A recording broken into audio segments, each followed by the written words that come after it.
టాలీవుడ్ లో మరిన్ని multi starrer చిత్రాలు రాబోతున్నాయా? రామ్ చరణ్ తో కలిసి RRR లో నటించి మెప్పించిన ఎన్టీఆర్ ఇప్పుడు మరో స్టార్ హీరోతో కలిసి మల్టీ స్టారర్ ప్రాజెక్ట్ చేయబోతున్నారా? టాలీవుడ్ లో చక్కర్లు కొడుతున్న ఈ సంచలన వార్తలో ఉన్న నిజమెంత? Watch the story. టాలీవుడ్ లో ఓ సంచలన వార్త ఇప్పుడు సోషల్ మీడియాలో తెగ వైరల్ అవుతోంది. రెబల్ స్టార్ ప్రభాస్ మరియు ఎన్టీఆర్ కలిసి ఓ భారీ మల్టీ స్టారర్ సినిమా కోసం రహస్యంగా చర్చలు జరుపుతున్నారని ఇండస్ట్రీలో గుసగుసలు వినిపిస్తున్నాయి.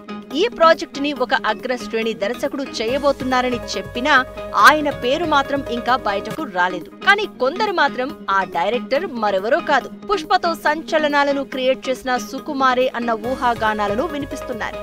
ఇక కథ విషయానికి వస్తే ఇది ఒక ఫ్యూచరిస్టిక్ యాక్షన్ థ్రిల్లర్ మూవీ అని, ఇందులో ప్రభాస్ ఒక రెబల్ లీడర్ గా, ఎన్టీఆర్ ఒక సైబర్ ఇంటెలిజెన్స్ ఆఫీసర్ గా కనిపించనున్నారు అని టాక్.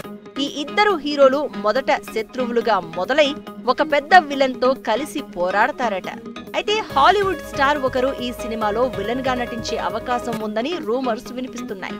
మరో షాకింగ్ విషయం ఏంటంటే ఈ సినిమాకు హీరోయిన్ గా ఒక బాలీవుడ్ టాప్ యాక్ట్రెస్ ను రంగంలోకి దించే ప్లాన్ ఉందని, ఆమె ఒక సైంటిస్ట్ పాత్రలో సరికొత్త లుక్ తో సర్ప్రైజ్ చేస్తారంటూ గుసగుసలు వినిపిస్తున్నాయి. ఈ ప్రాజెక్ట్ బడ్జెట్ దాదాపు 800 కోట్లని, ఇది టాలీవుడ్ నుంచి గ్లోబల్ మార్కెట్ ను టార్గెట్ చేస్తుందని ఇన్సైడర్స్ చెప్తున్నారు. అయితే ఈ చిత్రం గురించి ఇంకా అధికారిక ప్రకటన రాకపోవడంతో ఇది నిజమా లేక అభిమానుల ఊహాగానమా అన్న చర్చలు సాగుతున్నాయి. కొందరు ఈ కాంబినేషన్ బాక్సాఫీస్ ను షేక్ చేస్తుందని, హైప్ తప్పదని అంటున్నారు.